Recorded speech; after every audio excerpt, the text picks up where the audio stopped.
Assalamualaikum, perkenalkan saya Afira Diandra Zania, mahasiswa psikologi angkatan 2025 dari Universitas Negeri Makassar. Di video kali ini saya akan menceritakan masa perkembangan saya dari prenatal hingga masa anak-anak akhir. Jadi nama saya Afira Diandra Zania. Saya lahir di Luwu, Sulawesi Tengah pada tanggal 6 Juni 2006. Saya tinggal dan dibesarkan di Palu oleh kedua orang tua saya bersama 3 saudara saya lainnya. Saya adalah anak kedua dari 4 bersaudara. Ayah saya adalah seorang polisi dan ibu saya adalah seorang ibu rumah tangga. Saya suka menghabiskan waktu dengan membaca buku ataupun menonton film dan series. Saya juga tertarik untuk belajar bahasa asing. Data dan informasi mengenai perkembangan diri diperoleh melalui wawancara online dengan kedua orang tua, karena mereka adalah sumber utama yang menyaksikan dan mendampingi proses perkembangan diri saya sejak masa awal kehidupan. Saya menggunakan sumber dokumentasi visual, khususnya berupa foto-foto masa kecil dan remaja yang dikumpulkan dari arsip media sosial orang tua. Tantangan utama yang dihadapi dalam proses pengumpulan data ini adalah beberapa informasi rinci mengenai tanggal, urutan kejadian, atau detail spesifik itu telah dilupakan oleh narasumber, yaitu kedua orang tua saya. Dan dari penyusunan laporan perkembangan ini, saya harap ini dapat meningkatkan kesadaran diri dan menjadi pembelajaran untuk bahan refleksi. Masa prenatal. Masa perkembangan ini terjadi di tahun 2005 ketika ibuku berusia 24 tahun dan mengandung saya yang merupakan anak kedua pada saat itu. Ibuku tahu sedang mengandung saya di usia 3 pekan kehamilan. Selama trimester pertama, ibuku mengalami morning sick, yaitu suka mual, muntah, dan tidak suka keluar rumah. Kemudian ibuku melahirkan saya secara pervaginam di usia kandungan 37 pekan yang merupakan periode normal untuk proses persalinan menurut Kementerian Kesehatan. Lanjut kita masuk pada masa bayi, yaitu 0 sampai 2 tahun. Bagian perkembangan fisik dan motorik. Perkembangan fisik dan motorik saya di usia 6 bulan itu saya sudah bisa merangkak, dan di usia 11 bulan saya sudah bisa berjalan beberapa langkah. Hal ini sudah sesuai dengan milestone perkembangan. Berat badanku itu 11 kg di usia 2 tahun dengan tinggi badan sekitar 85 cm. Menurut Jean Piaget, masa bayi adalah tahap sensori motor. Bisa dilihat dari saya itu bisa memegang mainan, menunjuk, dan melempar mainan sebelum memasuki umur 1 tahun. Lanjut bagian perkembangan kognitif. Di usia ini, saya mulai menunjukkan reaksi ketika orang tua saya itu menyembunyikan raket mainan kesukaanku.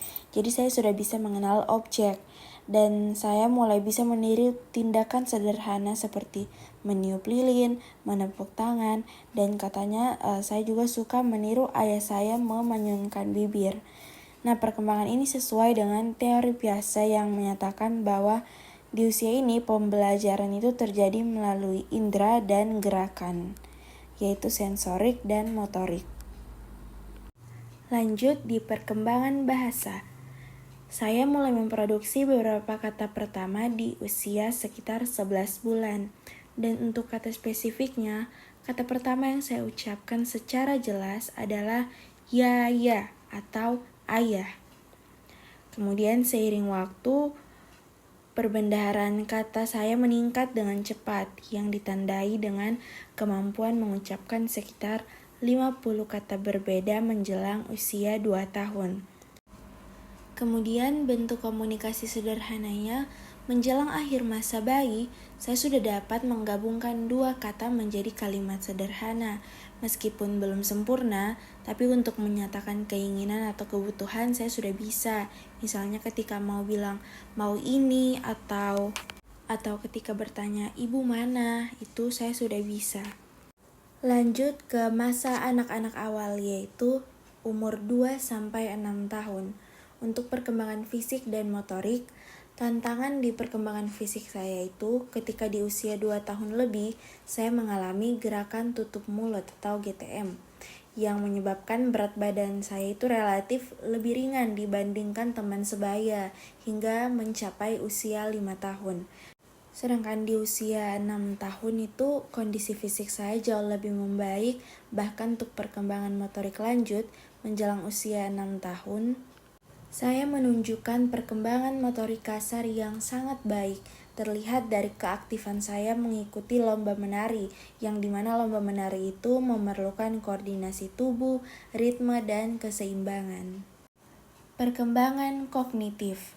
Menurut teori Piaget, masa anak-anak awal ini termasuk perkembangan pra-operasional. Nah, di tahap perkembangan pra-operasional ini, saya itu pernah memenangkan juara 2 lomba mewarnai antar TK pada usia 6 tahun. Hal ini adalah bukti perkembangan fungsi simbolis menurut teori Piaget. Mewarnai itu memerlukan kemampuan untuk memahami dan merepresentasikan objek secara simbolis, serta koordinasi mata dan tangan, yaitu bentuk dari motorik halus. Cara berpikir saya masih cenderung terpusat pada satu aspek informasi dan belum dapat melihat dari perspektif lain. Untuk bagian perkembangan bahasa, kemampuan berbahasa saya itu meningkat pesat, didominasi oleh fungsi imajinatif dan naratif. Saya menjadi sangat aktif dalam bercerita, baik mengenai kejadian yang nyata yang dialami sehari-hari maupun cerita-cerita yang saya buat sendiri, itu berimajinatif. Dalam aspek komunikasi, saya cenderung lebih banyak bercerita dan berbagi pengalaman dengan ayah, yang menunjukkan adanya attachment dan kenyamanan khusus dalam berkomunikasi dengan ayah. Perkembangan sosial emosional. Untuk aspek kelekatan atau attachment, saya menunjukkan secure attachment, dilihat dari sifat manja dan kelekatan emosional yang kuat terhadap orang tua saya, dan secara spesifik terhadap ayah. Kemudian di usia 4 tahun, kelahiran adik laki-laki itu menjadi peristiwa penting bagi saya. Saya mampu beradaptasi dengan kehadiran adik baru dan mengembangkan kedekatan emosional dengan adik, yang menunjukkan kemampuan untuk berbagi perhatian dan membentuk hubungan baru. Perkembangan moral. Perkembangan moral saya pada masa ini bisa dilihat saat saya belajar makan sendiri. Saya sengaja menghamburkan nasi di lantai dengan tujuan agar makanan cepat habis, karena takut akan dimarahi jika makan terlalu lama atau tidak menghabiskan nasi. Peristiwa ini relevan dengan tingkat 1 moralitas prakonvensional, subtahap orientasi ketaatan dan hukuman, atau obedience and punishment orientation. Pada tahap ini, tindakan yang dianggap benar adalah tindakan yang membantu menghindari hukuman. Niat saya pada saat itu untuk menumpahkan nasi bukanlah didorong oleh pemahaman tentang kebaikan atau keburukan tindakan itu sendiri, seperti membuang-buang makanan, melainkan semata-mata didorong oleh keinginan untuk menghindari kemarahan atau hukuman dari orang tua saya. Masuk pada perkembangan fisik di masa anak-anak tengah dan akhir, yaitu dari umur 6 sampai 12 tahun. Di masa ini terjadi perubahan fisik yang signifikan, yaitu khususnya dimulainya masa prapubertas.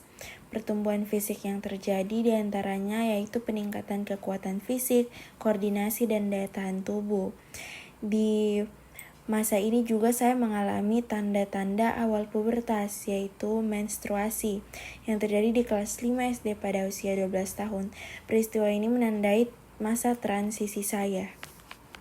Untuk aspek perkembangan kognitif, pada rentang usia ini sepenuhnya berada dalam tahap operasional konkret menurut teori Jean Piaget. Pencapaian akademik di sekolah dasar saya itu sangat baik. Saya konsisten meraih ranking 2 besar selama di sekolah. Itu menunjukkan kemampuan kognitif saya yang matang pada tahap ini, termasuk penguasaan logika, konservasi, dan klasifikasi. Kemampuan saya untuk unggul di sekolah menunjukkan bahwa saya telah mampu melakukan operasi mental dan berpikir logis, selama hal tersebut masih terkait dengan objek, peristiwa, atau ide yang konkret. Untuk aspek kemampuan berbahasa pada tahap ini itu berkembang dari naratif pribadi menjadi fungsional dan publik. Kemampuan berbicara saya di depan umum tuh terdapat peningkatan signifikan yang menunjukkan kepercayaan diri dan penguasaan struktur bahasa yang lebih kompleks. Penggunaan bahasa fungsional, keterlibatan dalam kegiatan literasi seperti menceritakan kembali bacaan di depan umum, membuktikan bahwa bahasa telah digunakan sebagai alat fungsional untuk menganalisis, mengintesis, dan mengomunikasikan informasi secara terstruktur. Untuk aspek perkembangan sosialnya itu bergeser dari keluarga ke lingkungan pertemanan sebaya atau peer group. Saya berhasil membangun banyak teman, relasi, dan aktif dalam interaksi sosial. Terbukti dari kebiasaan saya itu mengundang teman untuk bermain ke rumah. Dan masa ini tuh menjadi penting karena saya menemukan sahabat saya di SD yang kedekatannya itu terjalin hingga saat ini dan sudah saya anggap seperti keluarga. Hal ini menunjukkan kemampuan saya untuk membentuk persahabatan yang stabil, setia, dan saling mendukung. Selanjutnya, aspek perkembangan moral. Saya sudah mengetahui dan memahami konsekuensi dari setiap perbuatan yang saya lakukan terhadap diri sendiri. Pemahaman ini relevan dengan teori moral oleh Kohlberg tingkat 2, yaitu moralitas konvensional. Pada masa ini, alasan saya bertindak itu sudah didasarkan pada aturan, norma, dan pemahaman tentang tanggung jawab pribadi. Saya tidak hanya menghindari hukuman seperti di tahap sebelumnya, tetapi kini bertindak berdasarkan pemahaman bahwa menjaga diri sendiri itu adalah kewajiban diri. Masuk pada bagian refleksi. Dari penelusuran perkembangan diri ini, saya menyadari bahwa dukungan sosial ternyata sangat berpengaruh bagi perkembangan saya. Dukungan tersebut tidak hanya hadir dalam bentuk bantuan materi, tetapi juga dalam bentuk emosional, seperti kelekatan yang kuat, yang memberikan rasa aman dan dorongan untuk bereksplorasi, kemudian lingkungan sosial yang mendukung, dan apresiasi terhadap potensi diri saya yang menumbuhkan kepercayaan diri. Perjalanan ini menegaskan bahwa setiap pencapaian dan kematangan diri saya itu tidak terlepas dari peran aktif support system yang selalu ada untuk saya. Untuk teori perkembangan manusia yang paling menarik bagi saya dan paling bermakna adalah teori perkembangan psikososial oleh Erik Erikson. Karena teori Erikson ini menyoroti bahwa perkembangan terjadi melalui serangkaian krisis psikososial yang harus diselesaikan di setiap tahap kehidupan, mulai dari tahap trust versus mistrust pada masa bayi, kemudian tahap inisiatif versus rasa bersalah, kemudian tahap industri versus inferioritas. Teori ini mengajarkan bahwa perkembangan bukanlah sekedar akumulasi usia, tetapi merupakan proses seumur hidup yang melibatkan identitas diri dalam konteks sosial. Dan yang terakhir, untuk menutup video ini, saya ingin menyampaikan rasa terima kasih dan apresiasi yang tak terhingga kepada ibu dan ayah yang telah meluangkan waktu, membuka kenangan, dan berbagi setiap detail cerita tentang perkembangan saya sejak masa bayi hingga saat ini. Informasi, foto, dan perspektif yang mereka berikan telah menjadi tulang punggung dari penulisan laporan ini. Terima kasih telah menjadi support system terkuat, guru pertama, dan tempat kembali yang paling aman. Setiap langkah saya adalah buah dari pengasuhan, cinta, dan dukungan sosial yang tak pernah berhenti dari kalian berdua. Sekian yang bisa saya bagi dari masa perkembangan saya. Kurang lebihnya mohon dimaafkan. Terima kasih. Wassalamualaikum warahmatullahi wabarakatuh.